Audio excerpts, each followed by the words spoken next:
Welcome everyone back to the Crimson 15 podcast. I'm your host, Crimson Sen. 15 PCA. 810-454. Be sure to check us out over on Twitter at C15 Podcast. Join the discussion over on Discord, link in the description below. And if you're enjoying the videos, be sure to sub, like, share, and hit that bell for notifications. Season 3, Episode 2 of The Mandalorian, The Minds of... I keep wanting to say The Minds of Moria. Oh, yeah. The Minds of Mandalore. And another great episode. Very good. Very good. And it's steeped in Mandalorian lore. Yes, there's a great back and forth between the two ideologies. Yeah. And I love it. I love its ideas and what they think of history and how like some people believe in it's more than what's said, what is in the past. I like it. I love it a lot. It's like the person that grew up with all the stories and like, oh, those are dumb stories Gran used to tell. And then the other person's like, that's history. Those aren't stories. Those things really happen. Right. And then the other person's like, oh, how can you believe in that? And the other one's like, how could you not believe in that? Nah. So it's like you have these two different, but at the same time, they do work well together. And I think they both need each other.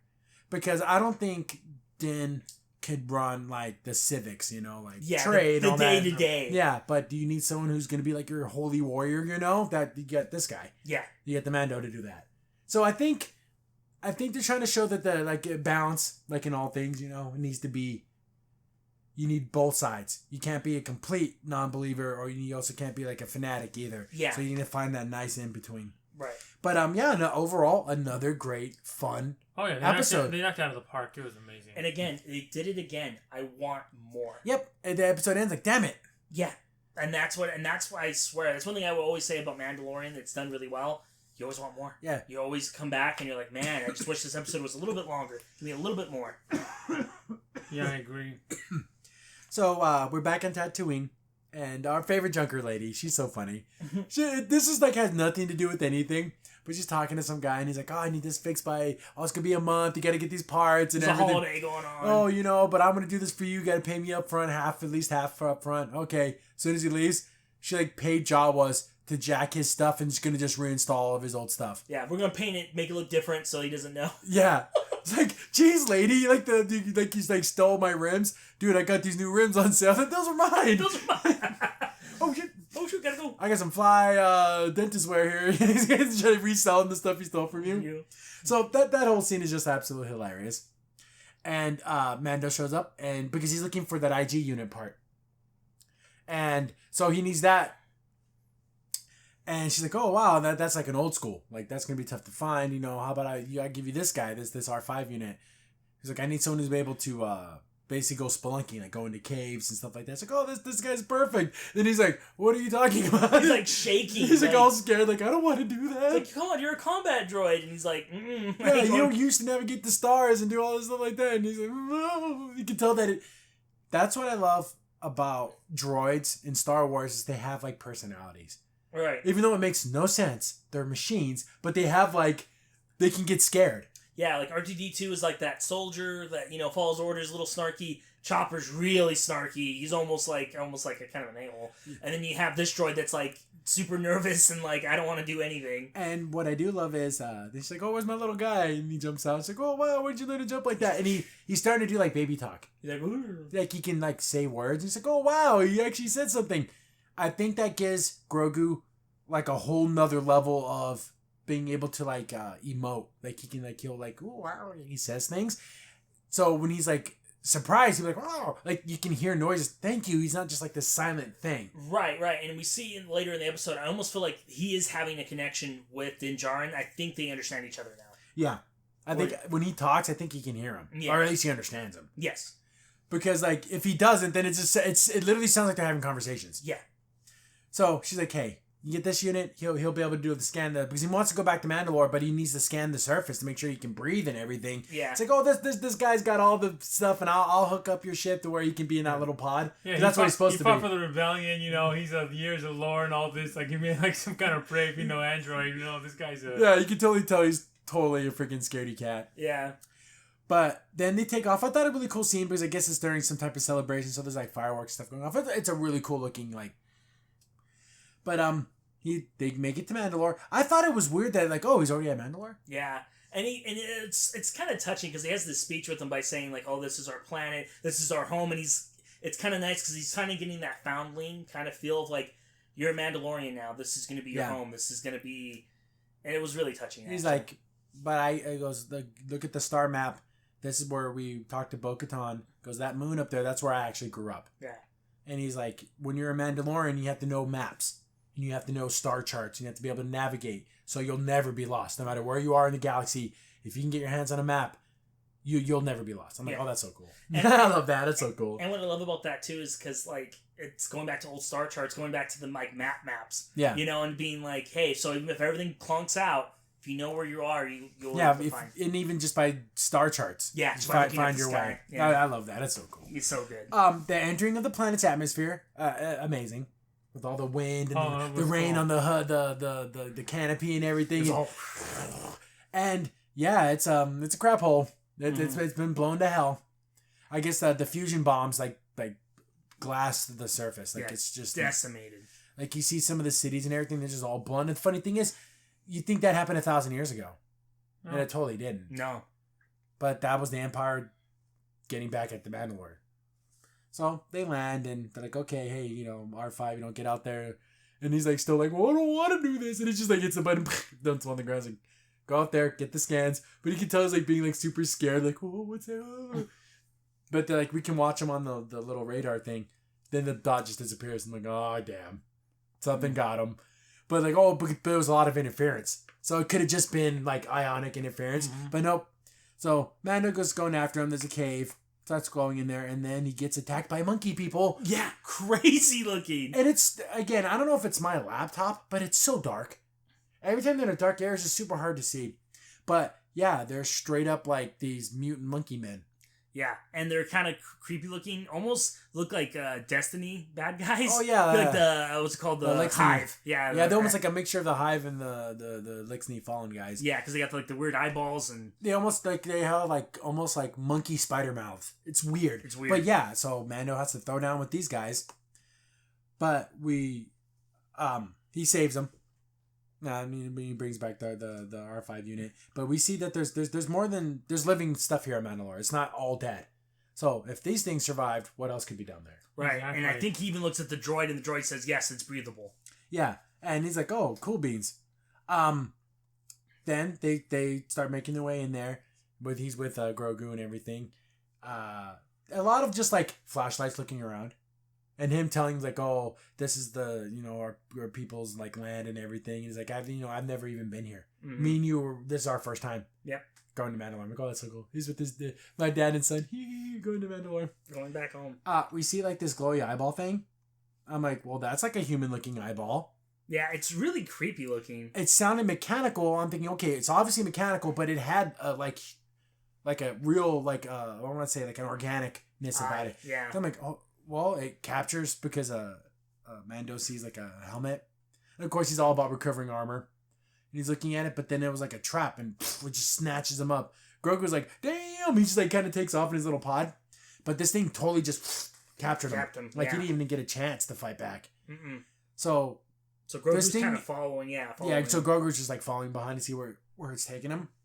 But this thing is like a General Grievous hybrid monster mechanical thing. If it was humanoid, it was humanoid at one point, and then it started getting more parts and more. Yeah, what the hell is this thing? So it's so gross looking.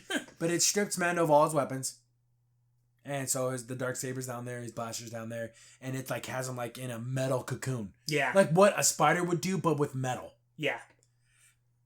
Grogu, go get Bo-Katan! And he's like, okay. He starts to take off in his little speeder. He starts shooting him. Yeah, he tried to free him, but he couldn't do it. Yeah, he can't. He couldn't use the Force to rip it because this thing was like encapsulated. Yeah. So he's taking off. I'm like, oh crap! But those monkey dudes are still out there.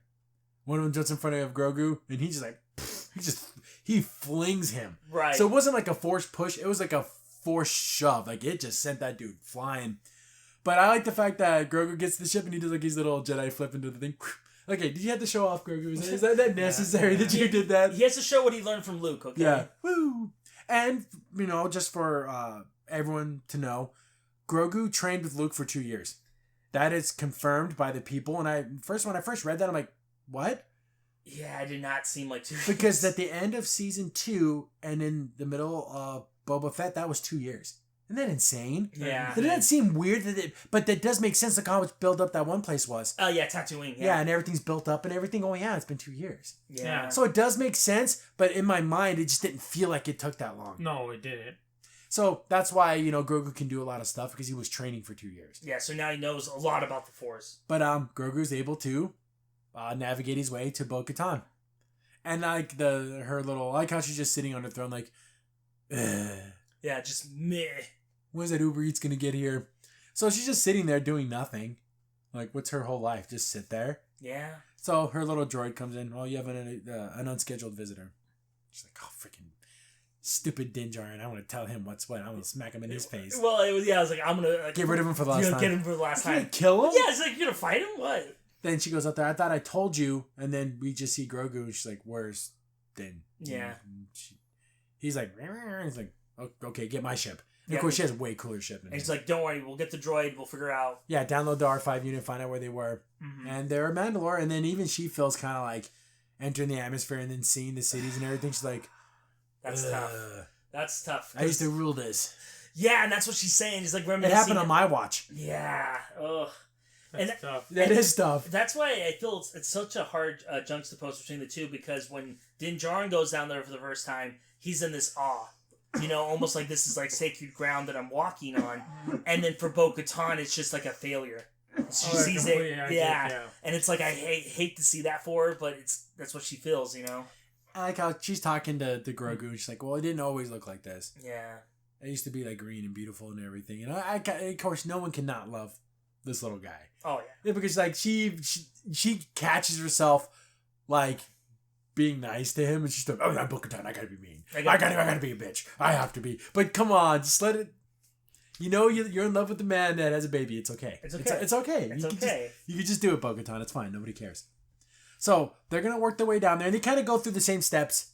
But it's funny that when Mando walked it, like you said, it was like, oh. Then when she walks it, she's like, oh god. Yes. It's again going so back cool. to when you go back to someone that believes in the legends and someone that just sees it as like, oh, those are stupid stories that put kids to sleep. Yeah, because like I said, it was for him. It probably feels like sacred ground, and for her, it feels like a failure. It feels like this is where it all fell apart. They run into some of those monkey guys, and then she explains who they were. She's like, oh, those are like, they were scavengers that lived on the outskirts, but now they're living in the cities. Like, if they survived, what else could be down here? Right. So thought that was super cool. Like, okay, at least there's an explanation for what those things are. Yeah. They come up on Din, and he's being drained of his blood. It's so gross. Yeah, like it's like oh. And the thing, this guy was like in a big like armor vehicle, and he leaves it, and he's still armored though. Like Grievous. Yeah. Where he's like mostly metallic, but he also has like organic parts. Yeah, I don't know if it was like once humanoid, and then it was really gross. Yeah, because Bo-Katan doesn't say what this is or what this isn't. Like she doesn't even know. Doesn't even say anything. But Bo-Katan, dual wielding, starts blasting on this thing, starts fighting. She gets her hands on the Darksaber, and she wields this thing like it ain't nothing. Yeah, she's because messy. when Din used it earlier, it was like, ugh. Yeah. But she has no doubt that she's a Mandalorian. She's flinging this around like it weighs nothing. Like, she's almost Jedi level of like swordplay. Yeah, it was pretty cool. And she's starting to like save him, but then of course this thing can still be alive. Like, it crawled into the big suit.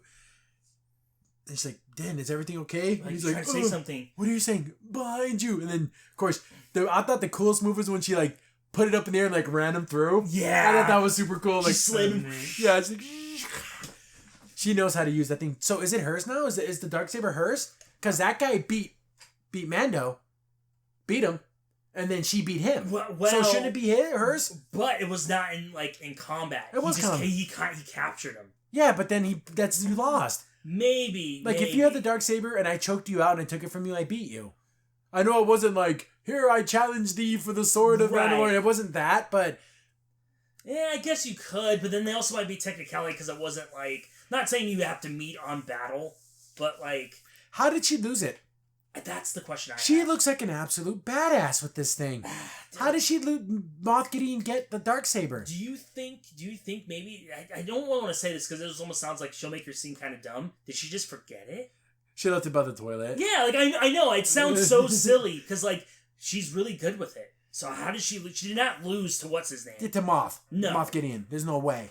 he was wielding it pretty well, but dude, she's a freaking Mandalorian. Yeah. So I don't know how that happened. I don't either. I don't know if it was like maybe like forgotten or if it was like on the ship, but then the ship got captured or something. She left. I don't know.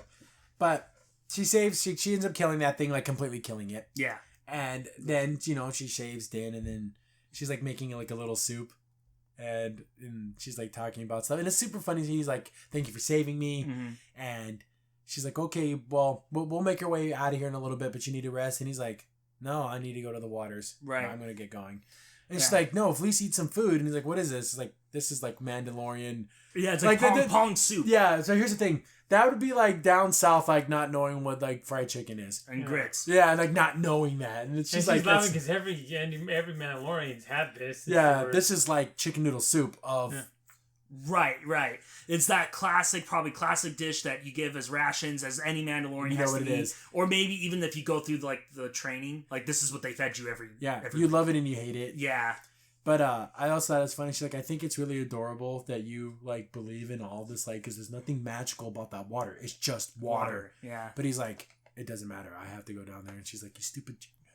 Because I could tell if he would be like, yeah, I want to follow you. She would like totally be like with him without a doubt. I feel like yes. I feel that's like very weird tension and also this love-hate relationship that they have. Well, she loves his loyalty. I mean, the loyalty is unbound. Like it is like you cannot get him to break the creed. No. Right. And it's almost like, and I guess the equivalent would be like it'd be like a modern woman falling in love with a guy that is so classic chivalrous that it's almost sickening, but also admirable. It's like in Blast from the Past. Yes, where he's like so like into manners and everything. And she's like, "What the hell is this guy's problem?" But that's just how he is. Yeah, that's how he is, and like, that's where I have to say grace before dinner, and I have to bless my mom and dad. It's like, oh my god, you're 40 years old. Why do you talk like this? Exactly. But he believes in it, and it means so much to him. And I think she loves that about him, but she hates that about him. Right. Because she's down bad for the monk.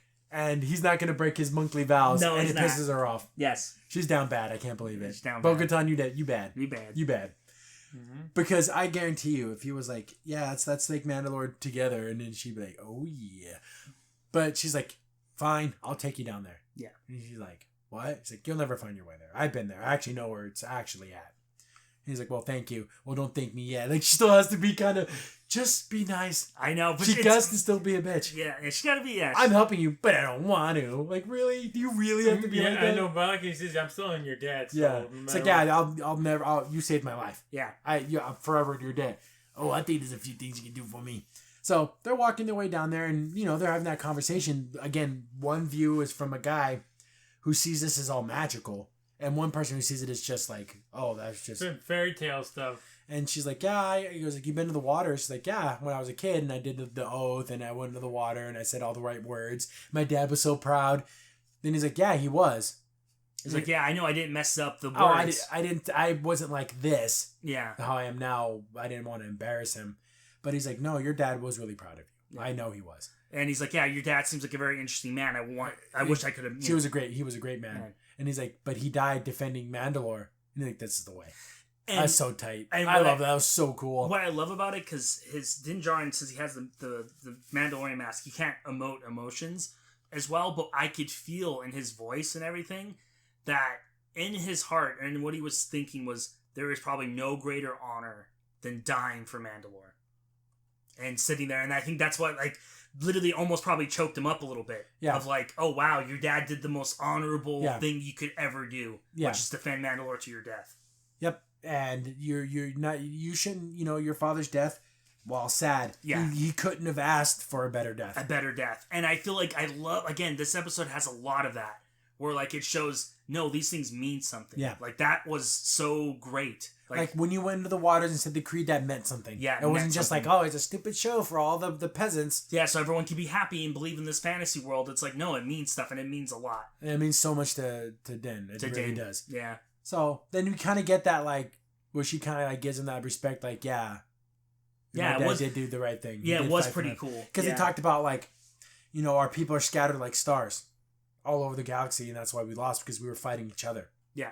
So they need to raise that banner and like make Mandalore again. Right. Of course, you're gonna have people with different opinions and stuff like that, but they need to be united again. Though we talked about this again, we bring this up every time.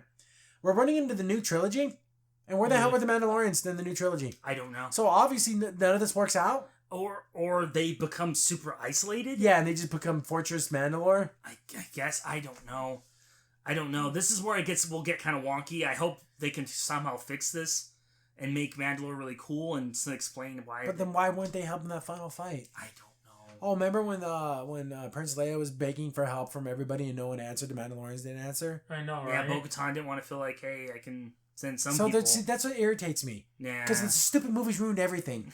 Could have just had a cool freaking show and a cool movie series. No, they had to ruin it with stupid stuff. Mm-hmm. So they make it their way there, and she's like, okay, there's the waters. And then like there it is, and then so Mando is, and she's like, oh, she's talking about it like she's giving a tour at a museum almost. Yeah. This ancient folklore says that this is where the first Mandalorian, the mythic. Yeah, she's reading this. The mythosaur. The mythosaur. He tamed the first mythosaur, and this is where it was done. If you believe in that kind of thing, and the whole time, Din Djarin's just like he doesn't even hear her. No. He's like, I'm in holy ground. Yeah, he literally just takes off his backpack. I thought he was gonna be like have to get naked. I almost thought so too a little bit, and then he undid his cape, and like he's just like so like literally like yes. He starts doing the creed, and he's walking in the water, and you can tell that Bo-Katan is like impressed with his faithfulness. Yes. That this guy can, if they said the Mandalore told you that you can walk over lava, he'd believe it. He would believe it. That's right. how much he believes. And the now you gotta respect someone who can believe like that, right? Because she can't, right? And that's what I was. And see, that's what I was funny. I was talking to one of my friends about this back when Bo-Katan first met him.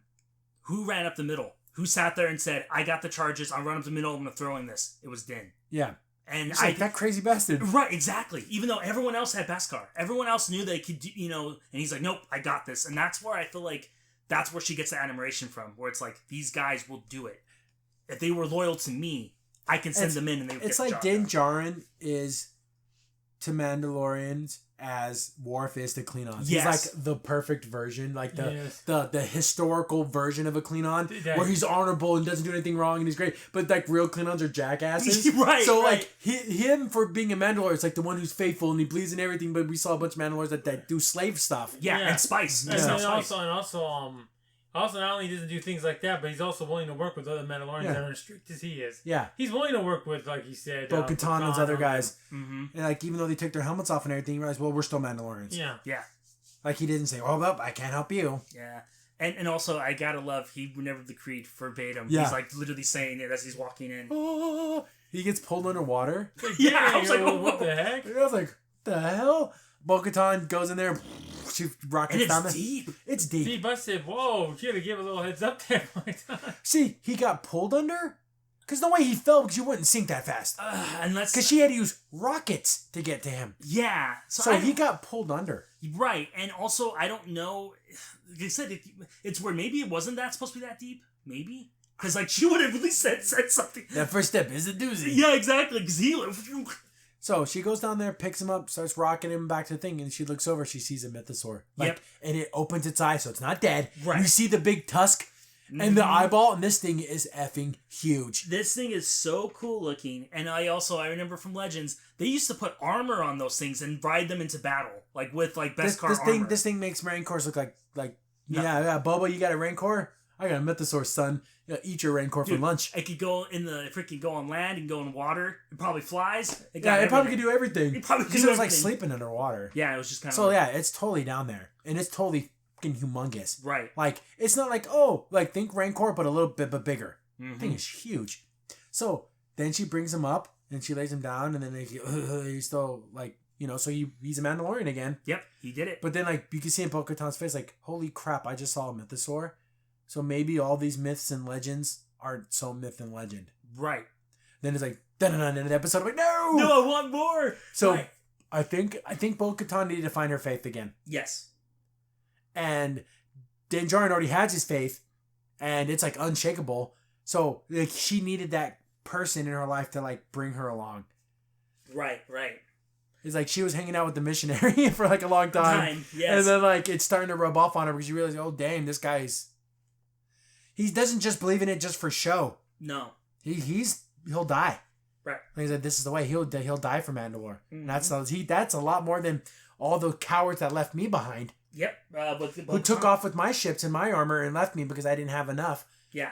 This dude would stick by me to die for me. Mm-hmm. Just like he was willing to die for Boba Fett. Yes. He's like, Boba Fett's like, you can just get the hell out of here. He's like, no, man, I promise you I'd come help you. And if we both die out there, this is the way. You crazy son of a bitch. Yes. and that's what I love about it, because that's you want a dude like that on your team.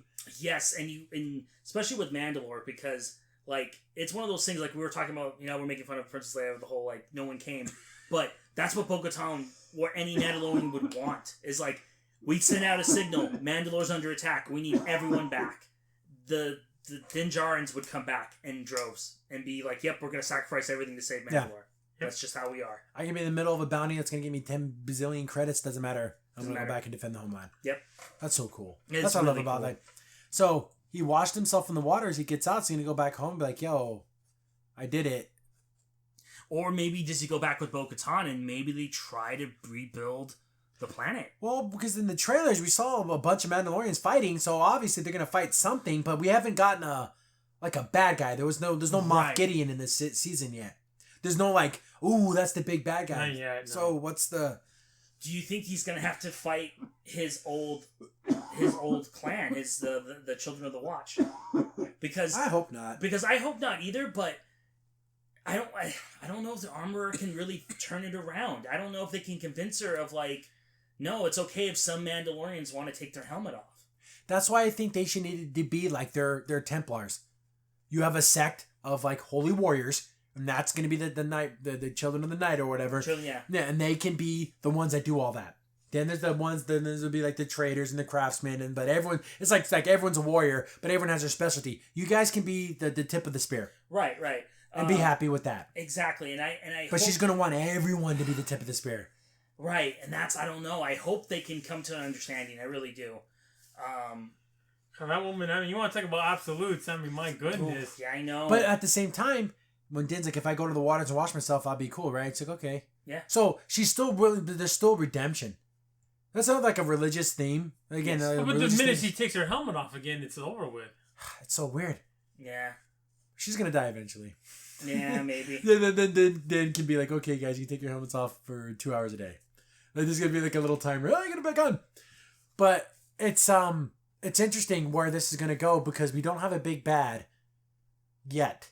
Right. We do have those pirates. Remember those pirates like, oh, we're gonna get you. Yeah. But they don't seem like a big bad to me yet. Like, not that big. And especially going up with a lot of Mandalorians, no, there'd be probably... Yeah, those pirates are out of their damn minds if they're gonna go up against a ton of Mandalorians. They might be able to corner one or two. Yeah. But they're not gonna go up against like a frigate of freaking Mandalorians. Right, exactly.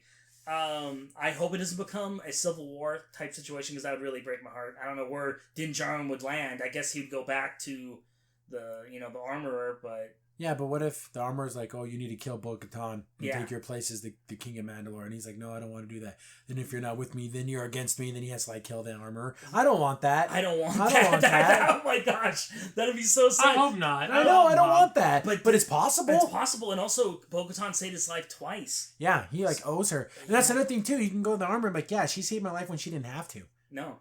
She came to me because I'm a Mandalorian, and we're all Mandalorians. Can you just get that to your stupid spiky head, dummy? Because exactly. Because, like I said, I think the Armorer's perfect spot would be teaching the foundlings. I think she'd be a great teacher. Yeah, the military academy. Yes. Yeah, she's the headmistress or whatever. Yeah, you don't mess with her, and she'll teach you everything you need to know. But I don't think she'll... She's the commandant or whatever, and everyone's scared of her because she's a badass. Yeah, but will she ever submit like that to Bo-Katan? I don't know. And look how loyal he is. The fact that he went in the waters to do what you wanted him to do it so he can be a Mandalorian again, or what you think a Mandalorian is. Mm-hmm. So, I mean, he's not lying. He's loyal, so it's not like I could be the conduit between us. Yeah, and the link between the religious, like, hardcore monk and then the average human. We could both live together. We're both Mandalorians. I follow this path. She follows a different path, but we're both Mandalorians. And I think you just got to get that through your freaking skull. Mm-hmm. And the Mandalorians can finally have their planet back. Because it's true, too. It was when Bo-Katan's like, where were your Children of the Watch? Where were you guys when we were being attacked? What were you doing? Mm-hmm. Exactly. So, I guess you weren't really the great Mandalorians either. You should have died on Mandalore with the other warriors. Yeah, you should have came to our aid. Yeah. Well, she's right about that. But I think Bo-Katan is finding a little bit of her religion again, which is good. Yeah. Having faith is a big part of Star Wars. Because the faith in the Force. You got to believe in it. Mm-hmm. Oh, I can't believe nothing. I'm a blaster on my side. There's those characters, but then you can't deny what you see and what you feel and how people like Luke believes in it, and it has brought them victories. Mm-hmm. And you can't deny that. And so Mandalore, his faithfulness has brought him so much strength. So, yeah, I hopefully Bo-Katan starts to see it a little bit his way. And he sees a little bit of her way. Yeah. And hopefully, like you said, there's going to be more seasons. I know there's more episodes in this season, but if we could see that at the end, that would be great. I think it would be very awesome. I think that would really cap it off for me. I think that'd be perfect. Yeah, then they're standing there and she has like the saber, and then you see like a whole like, I want her to like hold the sword up, and Din Djarin standing next to her, and the camera does that reverse pull out, and you just see millions of Mandalorians. I mean, fucking ocean of Mandalorians. But then where were they in the new films?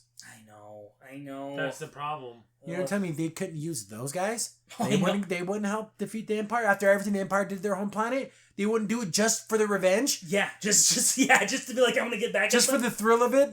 Well, or even the thrill. There's a war going on, and we're not a part of it. Yeah. What the heck? A galactic war, and we're not blowing dudes up. Yeah, we're not taking part in it. Lighting dudes on fire with my flamethrowers. Do my whistling birds. Yeah. Exactly. So, I hate the new film so much. It ruins so many things. It ruins Luke. It ruins so much. Yes. But again, another great episode. Another knockout out of the home run park for the Mandalorian. It's the best thing in Star Wars. Yep. Oh, it's not even close. Crimson Sin here. Thanks for watching the video. Remember, liking, subscribing, sharing, and commenting on the video really helps out a lot. It gets the video spread around more people get to see the videos, and we get to make more videos for you guys. So thank you, and we appreciate every single one of you guys.